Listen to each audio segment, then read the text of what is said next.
Victoria is facing a critical shortage of face masks for healthcare workers this morning. The Age reports a survey of 400 doctors has found the state's supply of N95 masks has fallen to alarmingly low levels, causing protective gear to be rationed. Let's get today's take on this with Shelley Horton from Nine Honey and the journalist at the Saturday paper, Osman Faruqi. Oz, to you first. There are people there on the front line, and Victoria is the centre of the disaster right there in this country at the moment. You're getting through it now. The numbers are dropping, but this article, I mean, it's just not good enough, is it?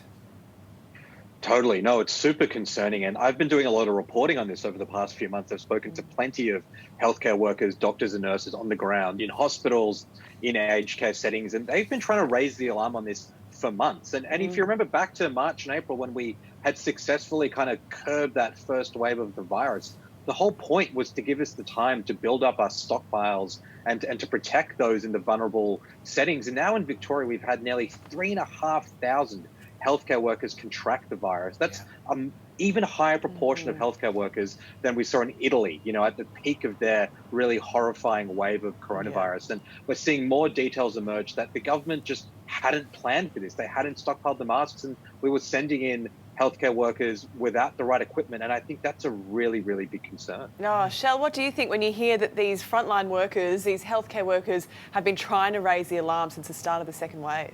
Oh, I think it's absolutely terrifying. And as Oz said, we've got 3,500 of them have already contracted the coronavirus. So it's showing that they need as much PPE as possible. And I kind of think that this is not a time where we should be, looking at budgets or any concerns like that, because this is where people work. If you don't want people saying, I don't want to be a healthcare worker because I might die. You want them to feel safe and secure. So to me, the fact that they've been raising this as an issue and it hasn't been fixed is a huge concern. And also, I think, we're looking at England at the moment, which are now getting 4,000 cases a day. They could be shut down again. We're not out of the woods with this now. I know you guys are almost out of the woods there in Melbourne, but are there any signs that there's going to be a change in this with the government? Is the government sort of now putting steps in place so that if we do have to go through this, either Victoria or the rest of the country, that this won't happen? It's a really great question, because the concern is that as numbers drop and if we end up easing restrictions and moving out, we don't want to end up in the same situation, right? Yeah. So the government in Victoria over the weekend announced that it would be mandating the use of these N95, the better, more secure masks in all COVID wards, which, believe it or not, was not even happening until this weekend. But that doesn't resolve the supply issue. So I think there's a concern, and, there's a bit of buck passing between the federal and the state government over who's responsible for this. But I don't think the community or healthcare workers care. They just want governments to work it out and get these masks, because the idea that a country like Australia can't afford to protect our doctors and nurses, I think, is unfathomable to most people. It's absurd, absolutely. And meantime, this shocking footage has emerged this morning. It comes from an aged care home in Melbourne's east, where staff and aged care residents are seen dancing together at a party. They're holding hands, there's no social distancing, no masks in sight. Have a little look.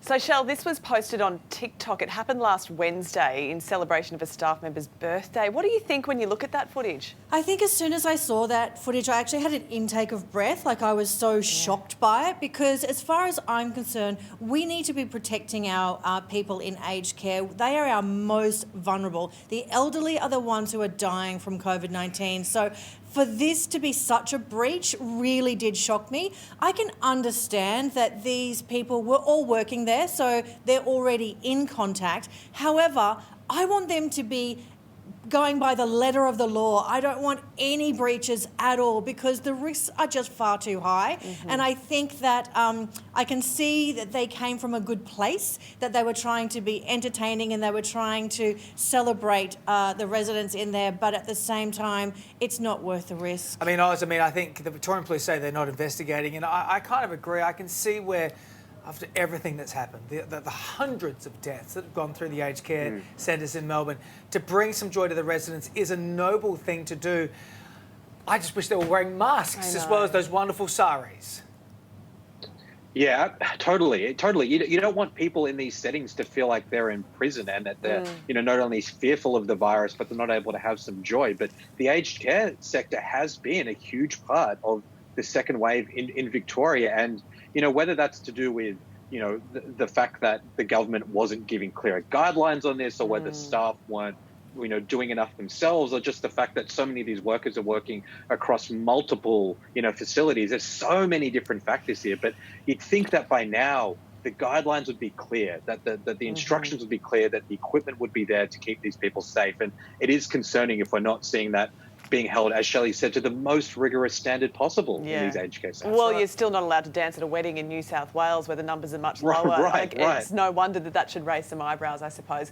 Guys, stay with us when we come back. The next James Bond, find out who's taking on the role of 007. Yeah, let us know who you'd like to see in it too. And I'm not your voice. No. John Farnham takes a swipe at lockdown protesters that used his iconic anthem yesterday at Chatty. That's next. Well, John Farnham is reportedly furious this morning with Melbourne anti-lockdown protesters who hijacked his classic anthem to promote their message. Have a look. We're not going to sit in silence.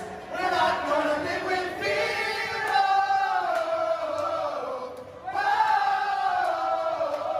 Oh. Yeah, it's good that some of them are still wearing masks.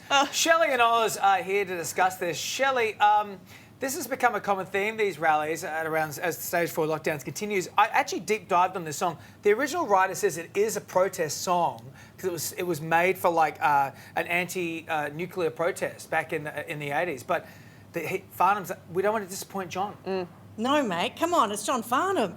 You know, I think that he's got a right to say, don't use my song in this way. I mean, we've had so many singers around the world who've said, you're not allowed to use my song for political protest, which is what this is. Adele has said no, Bruce Springsteen has said no. So I think we've got a bit of a standard there. I would suggest, though, maybe choose a song that's more appropriate, like From Garbage, which is, I Think I'm Paranoid. Yes. Well done. John Farnham's manager says it's very offensive. I don't know about you, but I find it a little bit embarrassing. I've seen much better renditions at every single wedding I've ever been to. Whoa, 100%. I was cringing when I saw that. Yeah. It's so embarrassing.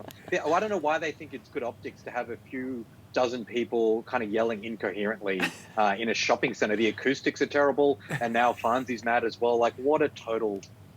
screw up on their part. Yeah, they stuffed it. Let's get on to Bond. There's rumours that Tom Hardy could replace Daniel Craig as the next Bond, according to new reports. Oz, what do you think of Bane being Bond?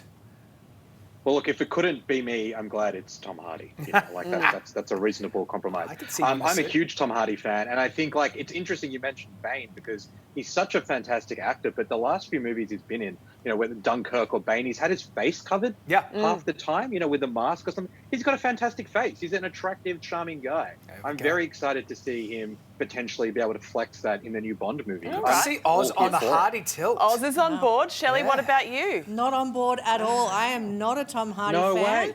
I also think this is time for Bond to progress. So we either need to have a person of colour or a woman. It's time for it to progress. So I was totally on board for Idris Elba. I thought he would have been amazing. Or maybe Aussie actress Margot Robbie. But then I was even thinking about the Mulan actress, the Chinese actress, because she's done that incredible stunt work. So that's Liu Effei. So let's make a progressive choice, people. Let's not go back to Tom Hardy. Come on. Yeah. Let us know what you guys think at home. Oz, stay safe in Melbourne. Shelley, we'll see you soon. Take care. Bye-bye. Thank you, guys. Thanks so much, guys. Coming Take care, up team. this morning, King of the Screen.